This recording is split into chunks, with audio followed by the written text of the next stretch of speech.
Hello বন্ধুরা, আসসালামু আলাইকুম। আজকে আমাদের সুমাইয়া ব্লগ চ্যানেলে একটা রেসিপি আপনাদেরকে করে দেখাবো। তার আগে আমি এই মেশিনে কাজ করতেছি। মেশিনের কাজ করে তবে রান্নাঘরে যাব। এখন আমি রান্নাঘরেই যাব, কারণ আমার রান্না করার টাইম হয়ে গেছে। এই যে মাছ দেখতে পাচ্ছেন, এটা আমাদের কেনা নয়, পুকুরে ধরা মাছ। এই মাছটাকে আমি সর্ষে দিয়ে রান্না করব। আমরা সর্ষে দিয়ে মাছটা রান্না করব। দেখুন, চলুন মাছটাকে প্রথমে ভেজে নেবো। বন্ধুরা, রান্নাঘরে ফিরে এসেছি আমি। দেখুন, এটা আমাদের রান্নাঘর।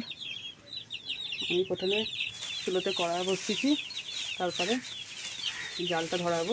তখন থাকতে শেষ পর্যন্ত দেখবেন আপনারা। হয়তো চুলো বা গ্রামে রান্না বলে আপনারা অবহেলা করবেন না।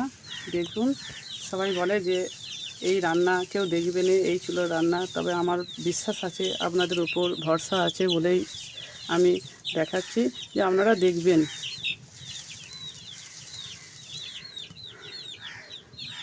তেল দিচ্ছি কড়াতে আমি।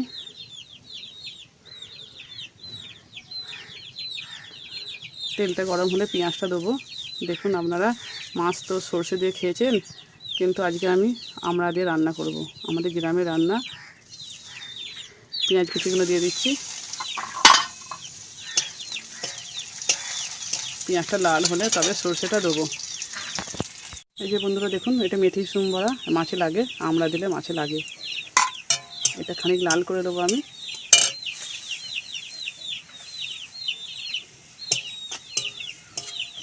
তো পেঁয়াজ লাল হয়ে গেছে, এবার সর্ষেটা দিয়ে দিচ্ছি। তো সর্ষেটা পেঁয়াজ দেওয়া ছিল, সর্ষে বাটার সময় পেঁয়াজটা দেওয়া ছিল। এই আমরা দুটো দিয়ে দিচ্ছি। লঙ্কাগুলো দিচ্ছি, এবারে হলুদ গুঁড়ো,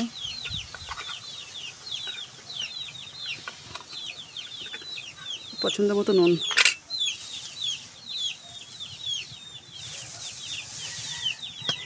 জিরে গুঁড়ো দেওয়ার দরকার নেই, সর্ষেতে জিরে বাটাই ছিল, জিরে গুঁড়ো দেওয়ার দরকার নেই।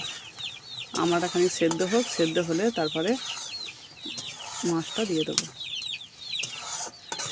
বন্ধুরা দেখুন, আমি ঢাকা দিয়ে 2 মিনিটের মতো আমড়াটা সেদ্ধ করে নিয়েছি। এবারে মশলাটা পাকানো হয়ে গেছে, এবারে আমি পানি ঢেলে দেবো।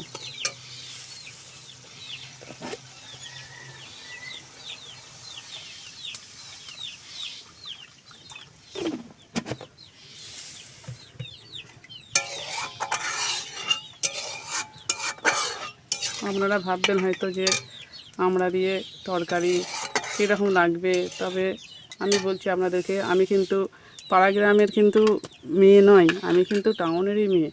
কিন্তু আমার পাড়া গ্রামে, খুব পাড়া গ্রামে বিয়ে হয়েছে আমার। হওয়ার পরে যখন আমি প্রথম যখন আমি থাকি এসি, তখন দেখছি যে রান্নাগুলো এইরকম, আমি দেখে অবাক। কিন্তু আমি যখন খেয়ে দেখলাম যে খুব ভালো লাগছে।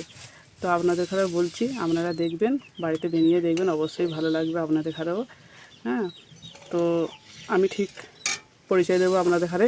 আমি এখন ক্যামেরার সামনে এসেছি না এই কারণেই যে আমি খেরে রান্না করি বা এইরকমভাবে রান্না আপনাদের ঘরে ভালো লাগবে কি না লাগবে, সেই কারণে আমাকে খানিক ভয় লাগছে যে সামনে যাব, আমাকে লজ্জাও করছে যে খেরে রান্না। তো আপনারা দেখুন, যদি আপনারা আমাকে সাথ দেন তাহলে আমি অবশ্যই ক্যামেরার সামনে যাব। দেখুন, মাছগুলো ভেজে রেখেছিলাম, মাছগুলো ঢেলে দিচ্ছি আমি।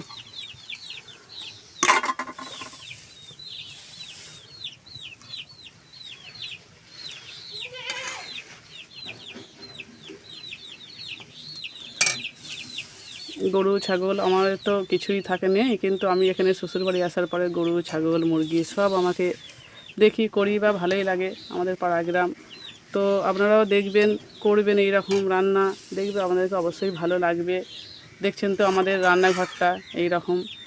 তো বন্ধুরা, আশা করছি আপনারা আমার সাথ দেবেন, খুব আশা করে আছি আপনাদের কাছে। হ্যাঁ, তো এটা আমার প্রথম ভিডিও ছাড়বো আপনাদেরকে, সুমাইয়া ব্লগ চ্যানেলের প্রথম ভিডিও এটা ছাড়বো। আশা করছি দয়া করে আপনারা দেখবেন, ভালো লাগলে অবশ্যই আমাকে জানাবেন। বন্ধুরা দেখুন, তরকারি আমাদের হয়ে গেছে, আর ঝোল মারবুনি, এইরকমই থাকবে, যেহেতু আমরা দিয়েছি তরকারিটাই। আমি সর্ষের তরকারি হয়ে গেছে আমাদের। দেখুন বন্ধুরা, আমরা দিয়ে মাছ সর্ষে আমাদের তরকারি রেডি। আপনারা দেখুন, ভালো লাগলে অবশ্যই জানাবেন।